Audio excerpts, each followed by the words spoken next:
Hello and welcome to JSR, Africa's global platform.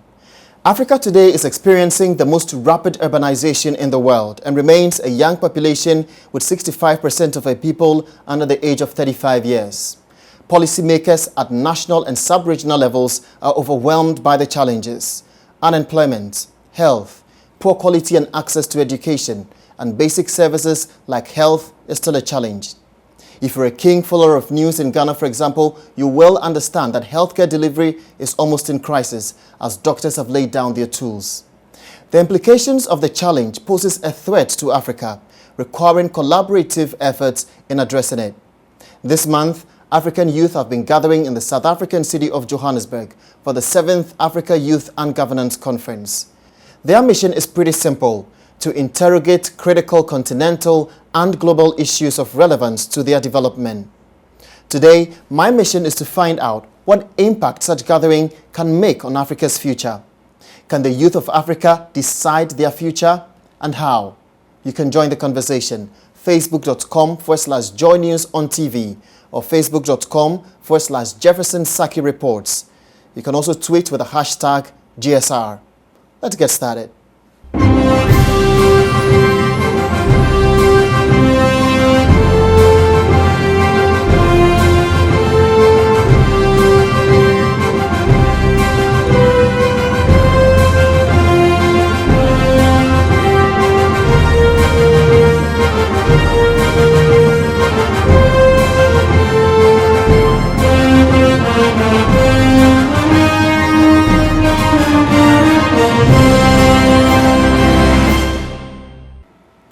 Well, let's bring in my guest for this edition. Julio de Medeiros is a lawyer and a youth advocate and has consistently been participating in the Africa Youth and Governance Conference ever since it started in Ghana.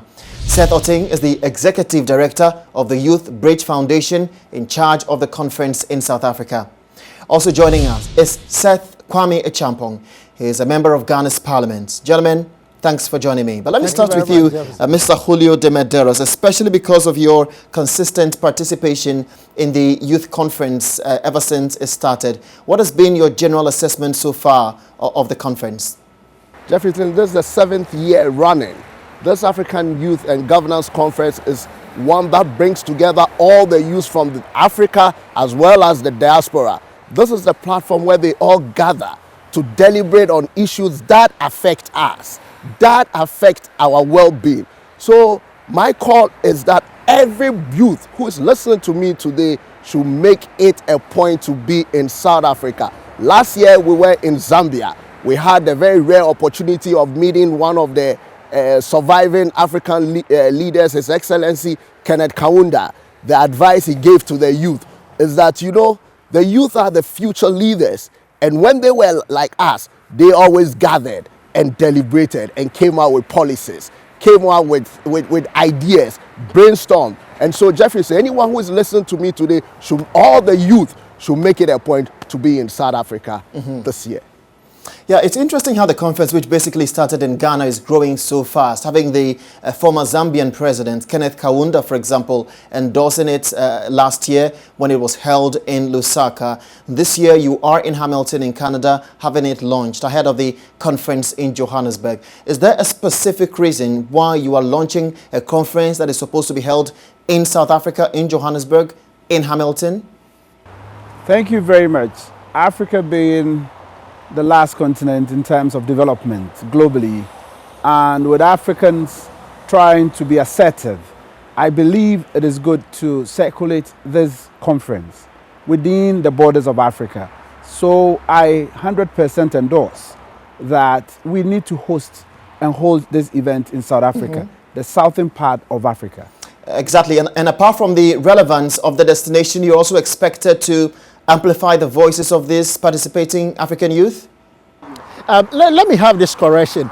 The theme for the conference is investing in African youth for peace and development. Investing in African youth for peace and development. Now, we're going to have the Diasporan Youth Homecoming Summit. So at the Diasporan Youth Homecoming Summit is the segment or the whole conference that will look at reconnecting them and replanting that root. Now, it fits into the broader theme where there is the need to invest in African youth for Africa's peace and development. And we believe that this cannot be done without the involvement of the diasporan youth. They play a critical role. Space has to be created for their inclusion in the development of Africa, and they have a role to play. So coming here and connecting with the diasporan youth, I must say it is long overdue to be connected back to the youth in Africa. Yeah, of course. And being serious comes with a lot of responsibility, right? Because much is being said about Africa not doing enough sort of to empower its youth. You heard President Barack Obama in Kenya, for example, when he met with the youth of the continent, he made it clear to the world and of course to the people of Africa that the next phase of Africa's development will be led by the youth. How will you be addressing that connection in South Africa, linking that also with the continent's youth in the diaspora during your conference and deliberations in South Africa?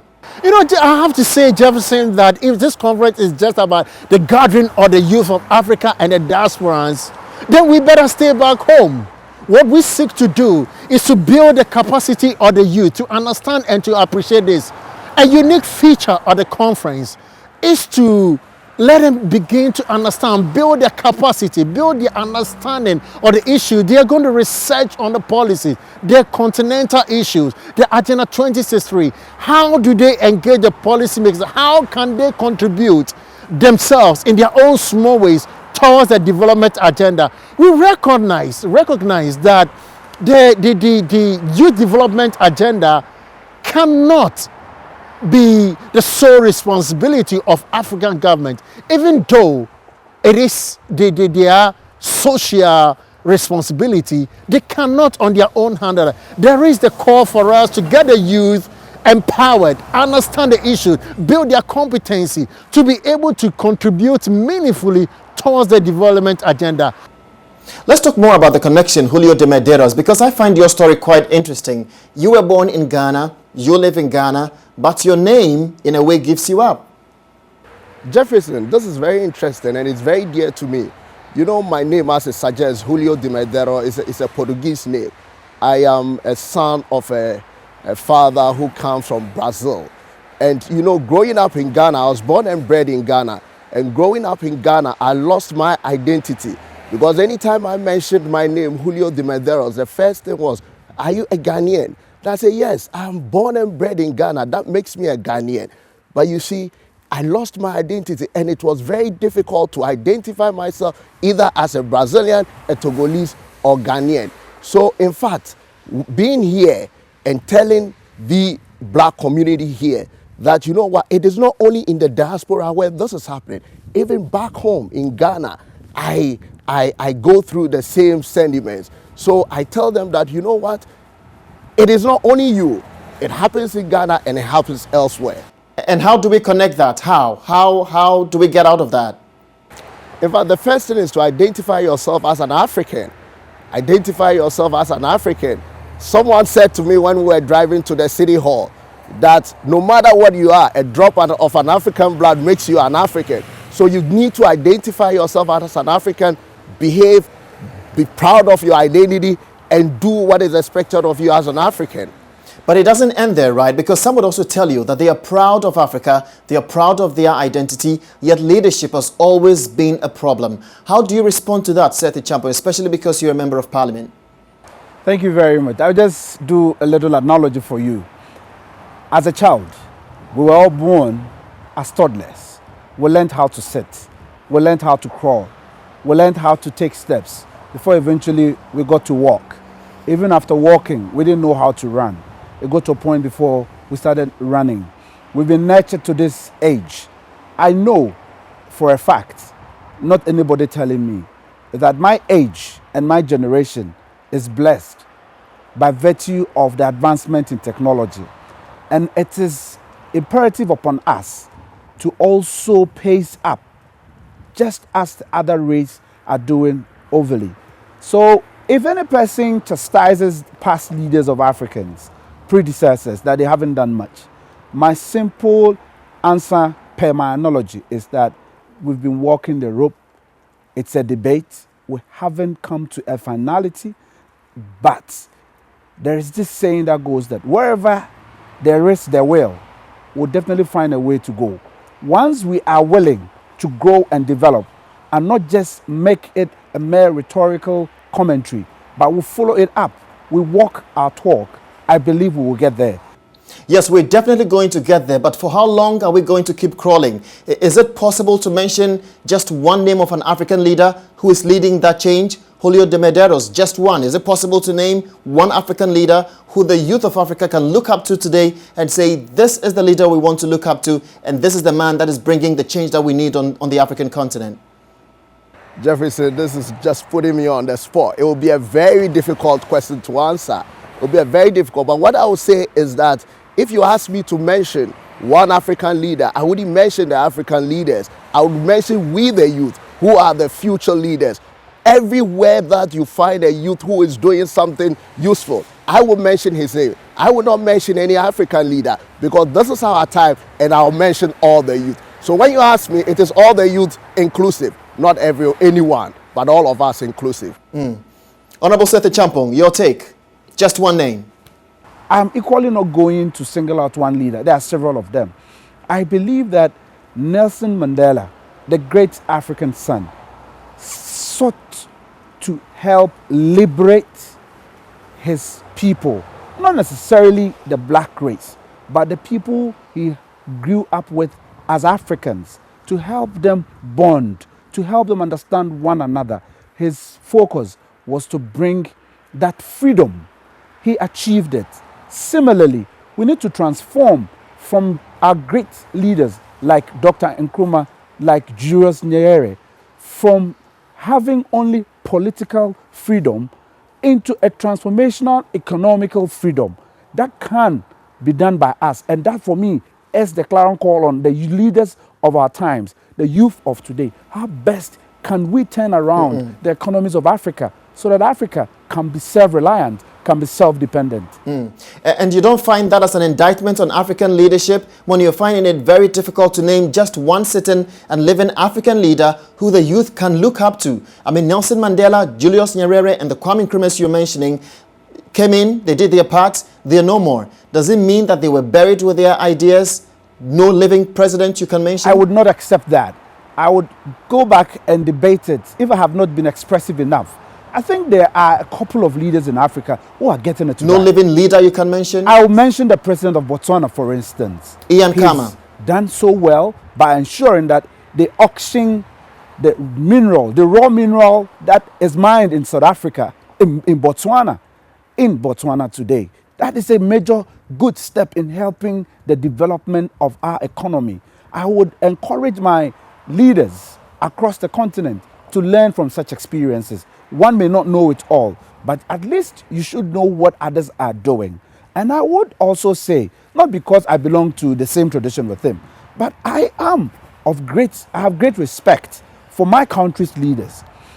President Kufuor deepened institutions and the development of democracy back in Ghana. For instance, we have legislations in Ghana today that will help us minimize corruption. But corruption is still an issue. A system you cannot tell any person in the whole wide world that you would eliminate it overnight. But as the approach you come up with, what measures will you put in place? What policies will you adopt? And then how will you help mold the institutions that will affect the operatives who will be operating in these systems? I will not only stand on President Kufuor, President Rawlings. Some may debate it, but I think if he had not allowed himself to buy the democratic wave which was sweeping across Africa at the time he was in office, he helped us transform into a democracy. This is a very controversial statement, but I know that he accepted it and imbibed in it. I may agree with you on that one, but when you talk about corruption and institutions to fight corruption, I think that is still debatable, right?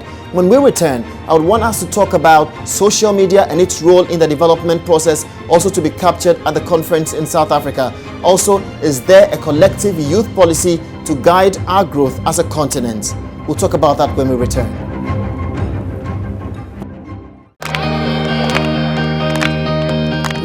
are World Vision, and we believe in children.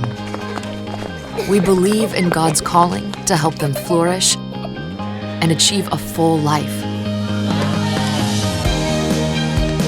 We believe every child deserves clean water, nutritious food, and basic health care.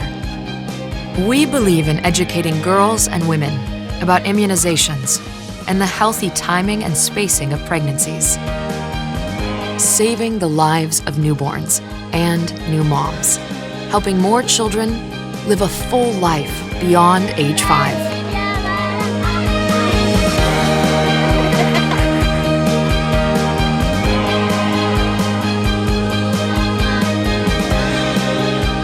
If you believe, visit worldvision.org/believe.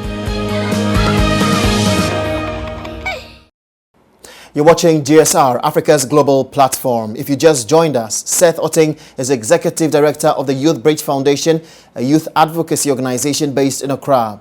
Seth Kwame Echampong is a member of Ghana's parliament, and Julio de Medeiros is a lawyer and a youth advocate and has consistently been participating in the Africa Youth and Governance Conference ever since it started. Mr. Seth Otting, one key issue that I found very interesting during the launch in Hamilton was the concerns raised by these African youth on the use of social media and the role that they can play in the development process. I found that to be quite encouraging. No, Jefferson, look, this is fantastic. And this indeed responds to our question of creating our question for what space exists for the involvement or the participation of the diaspora youth. You could see these are young talents. These are young, talents that are here, birthed here in Canada. We're in Camerton. If we don't create that space for their inclusion. Now, they talked about the social media platform. They are so much exposed to. But let me draw your attention to something else he said that I'm not sure whether that was captured. But let me draw your attention to something else he said. She talked about the need for that initial engagement with them as a first step.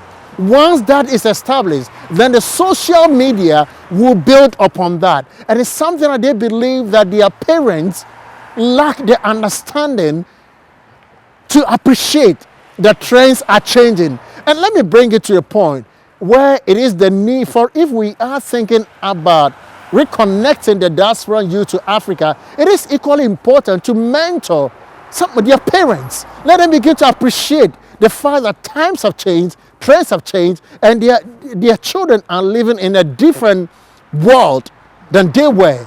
And of course, the aspirations might not be the same, and that they are riding on a different vehicle, or the transport they are riding on for their development or their aspirations might be a bit different. So the parents need to they need to understand, appreciate that the social media is a platform for them to go. And let us take that advantage and reconnect them to Africa. And don't you see the concerns of these parents as legitimate? I mean, overexposing them to social media could also open them up to other negative activities on the internet. Because the social media today is almost uncontrollable. Anybody at all can publish anything.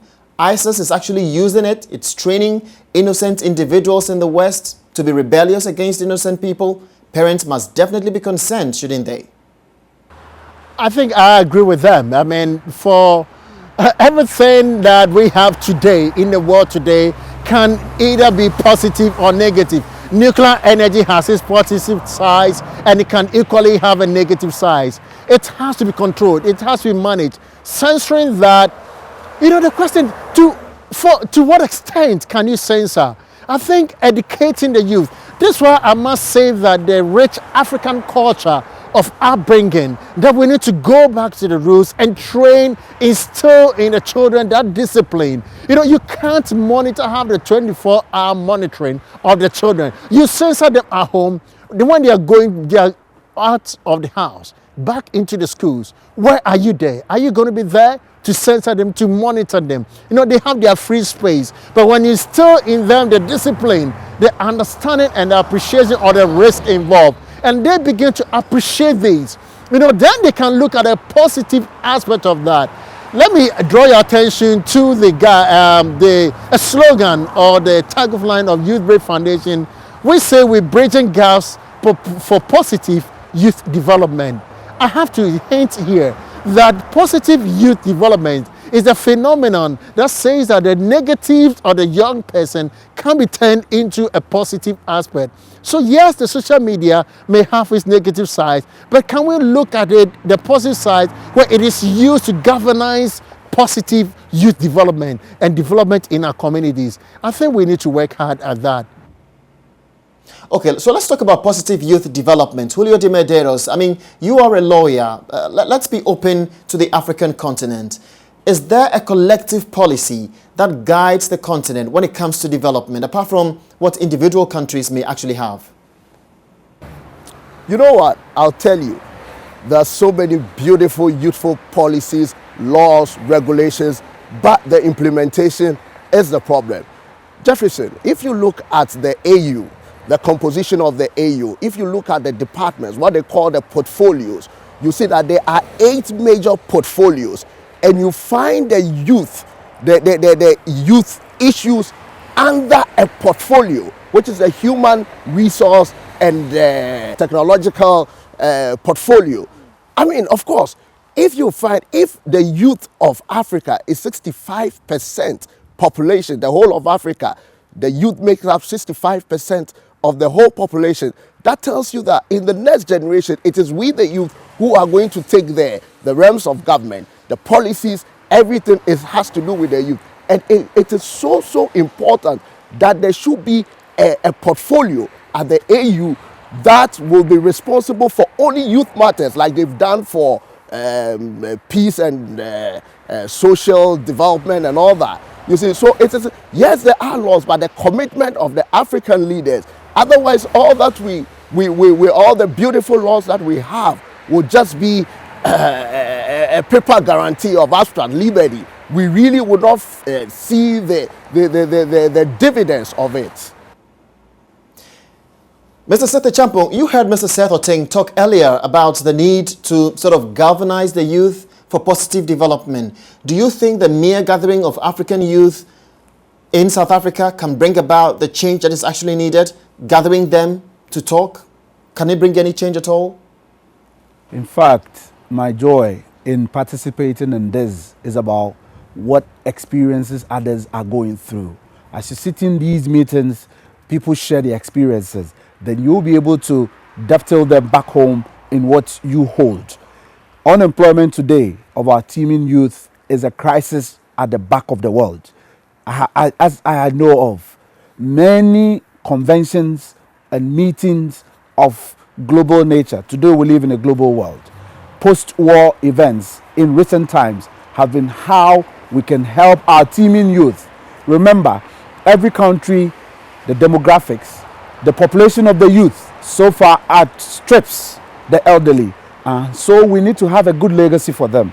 And that is how we can help them mold themselves into useful citizens. For instance, if you come into my part of the world, we are going through education. We've been doing the Western education, which for me, some have called a bit classical. However, we need to transform into getting people who may necessarily be only hands-on. And how do we affect their living? It is by adding a bit of a skill onto the little they know, so that they can make life for themselves and not be dependent. Your guess is as good as mine because you've lived it. I mean, you rise up at home and people come to you for social support. Ideally, that shouldn't be the order of the day, because at the ages at which they live in, that they come into you for these support. If they could support themselves, they would not look at you as a panacea. But you cannot provide it. Why? Because you don't have it. But you can lead the way by ensuring that you copy what others have done that is positive and it's working for them, and you try and implement it. You localize it to your community. It is a huge task. I'll not stand before you and say it's an easy task. It's a huge task. A huge task indeed. But finally, before we go, Mr. Seth Oteng, what should Africa expect at the end of this conference? Be brief on this for me. Various groups, committees are going to focus on the various dimensions of the continent development agenda. They're going to deliberate on that, have expert sessions, and look at how they can contribute in their own small ways and pick on the mantle of African development agenda. For us, once we strengthen the demand side of social accountability, they'll be able to hold the supply accountable and call for the development or the implementation of some of these policies. A weak demand side leave much room and a huge gap for development to be achieved. That for us is the way to go. Strengthen the youth, build their capacity to have a meaningful engagement. This is what we are looking at. The expert sessions, I have to say, it's going to help the youth have rich deliberations, after which they go back to their respective countries and the diasporas networking with Africa. Then we shall all put our hands together into the plow and build it. Let me say that if you pick, for instance, the snow here in Canada, then we say we all come together, pick it. I'm not saying we're taking it to Africa, but a dream that we all share, that we spread it all over to say that Africa, the youth are here to build it. The youth are here to build indeed. Many thanks, Seth Oteng, Executive Director of the Youth Bridge Foundation, for joining me. Mr. Seth Kwame Echampong, Honorable, in fact, a member of Ghana's Parliament, and Julio de Medeiros is a lawyer and a youth advocate. I appreciate your time with me here on JSR. And thank you to all our viewers around the world. Also be reminded that the conversation continues on our Facebook page. It's on Joy News on TV, or tweet with the hashtag JSR. You can also log on to panjoyonline.com, your most trusted news source. Thanks for joining our broadcast from Canada today. I'm Jefferson SACKEY. Thanks for your company.